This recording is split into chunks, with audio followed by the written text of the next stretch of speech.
Hello students, welcome back to my channel. कैसे हो आप सब? उम्मीद करती हूँ बेटा सभी अच्छे होंगे और अपना ख्याल भी रख रहे होंगे। तो बेटा आज हम करने जा रहे हैं अपनी वर्कशीट नंबर 5, ठीक है। सामाजिक विज्ञान के बेटा 8th क्लास के लिए हिंदी मीडियम में है, ओके। जिसमें हमारा पार्ट 1 चला हुआ है संसाधन। उसमें आज हम पढ़ेंगे नवीकरणीय प्राकृतिक संसाधनों का संरक्षण क्यों जरूरी है, ठीक है। 9 तारीख की है बेटा ये। तो चलिए स्टार्ट करते हैं। इसमें आज हम पढ़ रहे हैं, हमने पहले जाना कि संसाधनों का संरक्षण हमारे लिए क्यों ज़रूरी है। तो हमने अभी तक ये जाना था बेटा कि हम संसाधन का उपयोग कैसे करते हैं, कौन से प्राकृतिक है, कौन से मानव के संसाधन हैं और इनका प्रयोग क्यों ज़रूरी है। आज हम पढ़ेंगे संरक्षण क्यों ज़रूरी है। थोड़ा बहुत तो हम पढ़ चुके हैं इसके बारे में भी। इन संसाधनों में बहुत से ऐसे हैं जिनका कितना भी प्रयोग करो कम नहीं पड़ते, जैसे कि सूर्य का प्रकाश हो गया बेटा। लेकिन बहुत से ऐसे हैं जो एक ही बार प्रयोग किए जा सकते हैं, जिनको दोबारा नहीं बनाया जा सकता। लाखों साल लगते हैं उनको बनाने में, तो तब तक तो हम जीवित ही नहीं रहेंगे। इनको हम क्रम से नवीकरणीय और अनवीकरणीय संसाधनों के नाम से जानते हैं। आओ अब हम नवीकरणीय और अनवीकरणीय संसाधनों के संरक्षण पर चर्चा करते हैं कि हम इनको संरक्षित कैसे कर सकते हैं, इनको बचा कैसे सकते हैं, ठीक है। तो नवीकरणीय संसाधन क्या होते हैं बेटा? वे संसाधन जो शीघ्रता से नवीकृत अथवा पुनः पूर्व अवस्था में हो जाते हैं, मतलब कि जो दोबारा से बन जाते हैं, ठीक है, समाप्त नहीं होते। लेकिन फिर भी कुछ नवीकरणीय संसाधन जैसे कि जल, मृदा, वायु और वन का लापरवाही से उपयोग उनके भंडार को प्रभावित कर सकता है। देखो बेटा, जल, मृदा, वायु, वन ये ऐसी चीज़ें प्रकृति में जो मतलब कि अनलिमिटेड है, ठीक है, इनकी कोई सीमा नहीं है। लेकिन अगर हम इनका लापरवाही से आधाधुंध प्रयोग करेंगे तो एक दिन ऐसा आएगा ये भी समाप्त हो जाएंगी। हर चीज़ बेटा एक दिन समाप्त तो जरूर होगी अगर हम उसको लापरवाही से बरतेंगे तो, ठीक है। और अगर हम ध्यान से, सजगता से बरतेंगे तो चाहे थोड़ी चीज़ है उसको भी हम काफ़ी समय तक चला सकते हैं। जल की कमी और प्राकृतिक जल स्रोतों का सूखना आज विश्व के बहुत से भागों में एक बड़ी समस्या है। और बेटा जल की कमी और प्राकृतिक जल स्रोतों का सूखना देखते होंगे आप, न्यूज़ में खबरें सुनते हो कि जैसे बुंदेलखंड हो गया, वहाँ पर गर्मियों में बिल्कुल मतलब अकाल हो जाता है, पानी नहीं होता। कई जगह पर बेटा क्या होता है, मध्य प्रदेश के कुछ राज्य ऐसे हैं, कुछ मतलब ज़िले ऐसे हैं जहाँ पर पानी बिल्कुल भी नहीं है। बूंद बूंद पानी के लिए लोग तरसते हैं। तो अभी तो हमारे आसपास ऐसी सिचुएशन नहीं आई है, लेकिन अगर हम ऐसे ही चलते रहे तो पूरे देश में, पूरे संसार में एक दिन ऐसी सिचुएशन आ जाएगी, ठीक है। और ये बड़ी समस्या बन गई है। उसी प्रकार भूमि की खुदाई, जंगलों की लगातार कटाई से प्राकृतिक आपदाओं का बार बार दस्तक देना मानव जीवन के लिए बहुत बड़ी परेशानी खड़ी कर सकता है। और बेटा इसी तरीके से अगर भूमि की खुदाई होती रही और जंगलों की लगातार कटाई होती रही तो क्या होगा? वायु प्रदूषण होगा, उससे मतलब कि प्रभावित होगी वायु हमारी, ठीक है। और मतलब कि जंगलों को काटेंगे तो बेटा क्या होगा? उससे पेड़ पौधे जो हमें ऑक्सीजन देते थे उसकी कमी हो जाएगी वायु में, और जिसकी वजह से वो हम पर ही इसका बुरा प्रभाव डालेगी, ठीक है।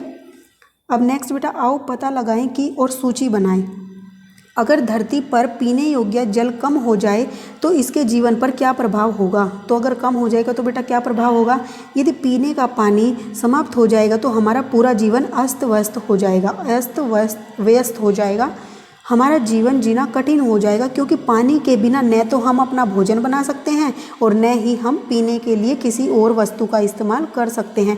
यदि हम दूषित पानी को पिएंगे तो हम अनेकों बीमारी से ग्रसित हो सकते हैं और हमारी मृत्यु भी हो सकती है। तो बेटा देखो, अगर पानी नहीं रहेगा तो भी प्रॉब्लम है, और अगर पानी नहीं रहा और हम मतलब कि दूषित जल को पिएंगे तो क्या होगा? उसकी वजह से हमें अलग अलग बीमारियों का शिकार हो जाएंगे और फिर हमारी मृत्यु भी हो सकती है, ठीक है। अब नेक्स्ट क्या है बेटा? अगर धरती पर जंगल समाप्त हो जाएंगे तो क्या होगा?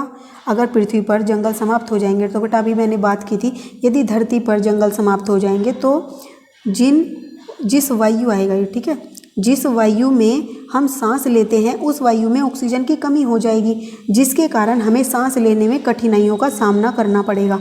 धीरे धीरे हमें अनेकों श्वास आ जाएगा यहाँ पर, ठीक है, यहाँ कर लेना श्वसन, ओके। अनेकों श्वसन बीमारियों से पीड़ित होना पड़ेगा या हो जाएंगे। यदि ऐसा ही चलता रहा तो कुछ समय पश्चात पृथ्वी पर जीवन जीना मुश्किल हो जाएगा और जीवन बचेगा ही नहीं, ठीक है। क्योंकि बेटा देखो, जब वायु नहीं रहेगी तो हम सांस नहीं ले पाएंगे, सांस नहीं ले पाएंगे तो क्या होगा? हमारी मृत्यु ही होगी, और ऐसे धीरे धीरे सबकी मृत्यु हो जाएगी और जीवन खत्म हो जाएगा, समाप्त हो जाएगा पृथ्वी पर, ठीक है।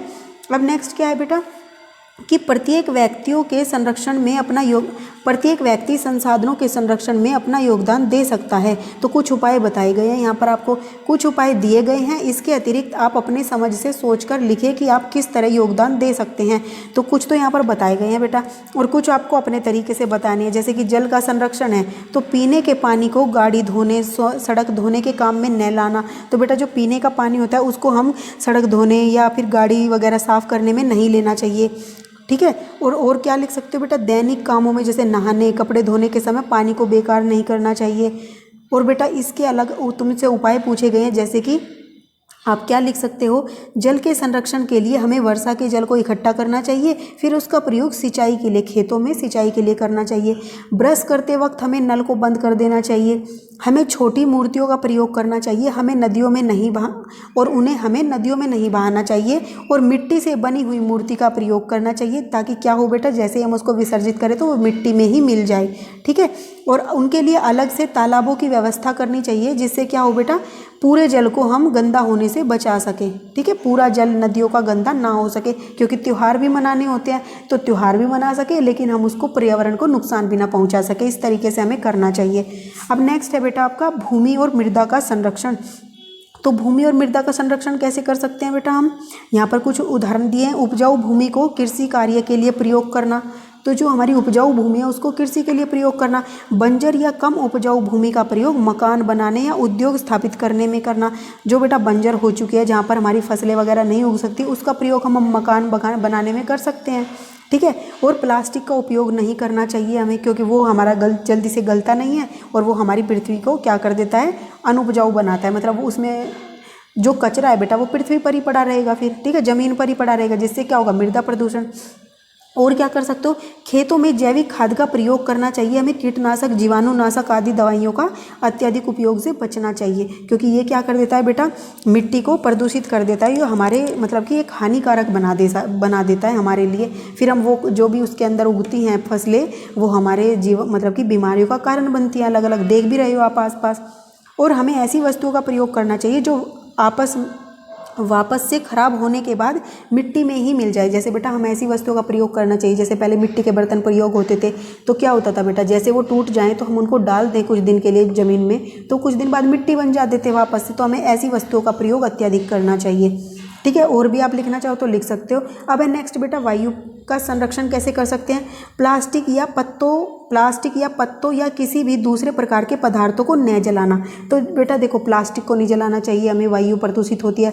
पत्तों या किसी भी दूसरे प्रकार के पदार्थों को नहीं जलाना चाहिए, बल्कि जैसे गले सड़े पत्ते, पेड़ पौधे होते हैं, उन्हें हमें ज़मीन में दबा देना चाहिए, वो खाद बन जाते हैं कुछ दिन बाद, ठीक है।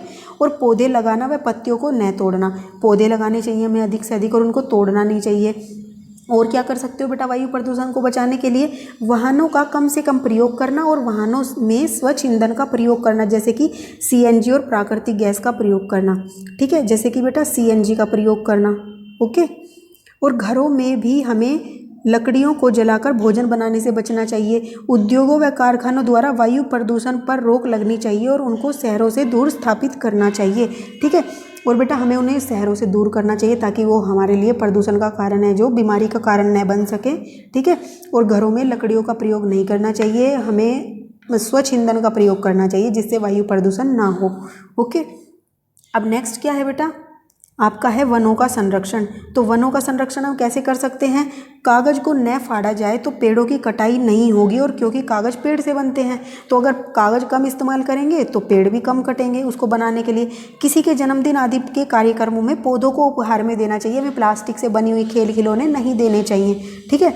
और इसके अलावा बेटा क्या कर सकते हैं हम वनों के संरक्षण के लिए, हमें लकड़ियों से बनी वस्तुओं का कम से कम प्रयोग करना चाहिए। हमें जंगलों को काटकर मकान आदि नहीं बनाने चाहिए। तो बेटा जंगलों को नहीं काटना चाहिए, हमें जो खाली ऐसी अनुपजाऊ मिट्टी है जहाँ पर पेड़ पौधे नहीं उगते, वहाँ पर मतलब कि मकान वगैरह बनाने चाहिए। और लकड़ियों से बनी हुई वस्तुएं जैसे फर्नीचर वगैरह, उनका कम से कम इस्तेमाल करना चाहिए, या उनका सोच समझ कर इस्तेमाल करना चाहिए, ताकि कम से कम पेड़ काटे जा सके। और हमारे आसपास हमें अधिक से अधिक पेड़ लगाने चाहिए, ठीक है। अगर हम काटते भी हैं किसी कारणवश, तो वो उतने ही पेड़ हम और उगा सके, ओके। तो इस तरीके से हम संरक्षण कर सकते हैं अपने इन प्राकृतिक संसाधनों का। अब नेक्स्ट क्वेश्चन है बेटा कि नवीकरणीय संसाधन किसे कहते हैं। तो हमने ऊपर अभी पढ़ा था, वे संसाधन जिनको क्या किया जा सकता है, पुनः प्राप्त किया जा सकता है। ठीक है, ये वाला लिख दोगे आप कि वे संसाधन जो शीघ्रता से नवीकृत अथवा पूर्ण अवस्था में हो जाते हैं, लेकिन ठीक है हो जाते हैं, यहाँ तक लिख दोगे। और फिर उदाहरण के लिए जल, मृदा और ये सब उदाहरण में आप लिख दोगे। और सूर्य का प्रकाश भी आप यहाँ पर लिख सकते हो। और ये लाइन भी लिखना चाहो तो आप ये भी लिख देना कि कुछ नवीकरणीय संसाधन ऐसे होते हैं जो कि क्या है, अगर हम लापरवाही से प्रयोग करेंगे तो उनका भंडारण प्रभावित हो सकता है। तो आप यहाँ से लेकर ये सारा लिख सकते हो। ओके, नेक्स्ट क्या है बेटा कि पानी के दुरुपयोग को कैसे रोका जा सके। तो बेटा हमने इतने सारे अभी पॉइंट्स यही तो पढ़े हैं कि कैसे रोकेंगे हम, यहाँ से लिख देना। फिर जंगल के संरक्षण के लिए आपके क्या सुझाव है, जो हमने यहाँ पर लिखे थे वो लिख देना। आप अपनी तरफ से भी बेटा लिखने की कोशिश करना, ये मैंने बताए हैं, हो सकता है आपके दिमाग में कुछ और हो तो आप उनको भी लिखा करो। ठीक है, नेक्स्ट है भविष्य के लिए संसाधन संरक्षण क्यों जरूरी है। तो भविष्य के लिए क्यों जरूरी है बेटा संसाधन संरक्षण, क्योंकि भविष्य के लिए संसाधन संरक्षण इसलिए जरूरी है, यदि हम इनका संरक्षण नहीं करेंगे तो धीरे धीरे समाप्त हो जाएंगे, जिसके कारण हमारे आने वाली भावी पीढ़ी इसके उपयोग से वंचित रह जाएगी और उनके लिए भी जीवन जीना बहुत ही कठिन हो जाएगा। इसलिए हमें संसाधनों का संरक्षण करना जरूरी है। ओके, तो ये आप लिख सकते हो। ये थी बेटा आपकी आज की एसएसटी की वर्कशीट। उम्मीद करती हूँ आपको अच्छे से समझ आ गई होगी। फिर भी कोई डाउट रहा हो तो फिर भी आप कमेंट बॉक्स में पूछ लेना। इस वीडियो में इतना ही बेटा, अपना नेक्स्ट टॉपिक हम अपनी नेक्स्ट वीडियो में करेंगे। तब तक के लिए ऐसे हंसते रहिए, मुस्कुराते रहिए, पढ़ते रहिए और आगे बढ़ते रहिए। Thank you.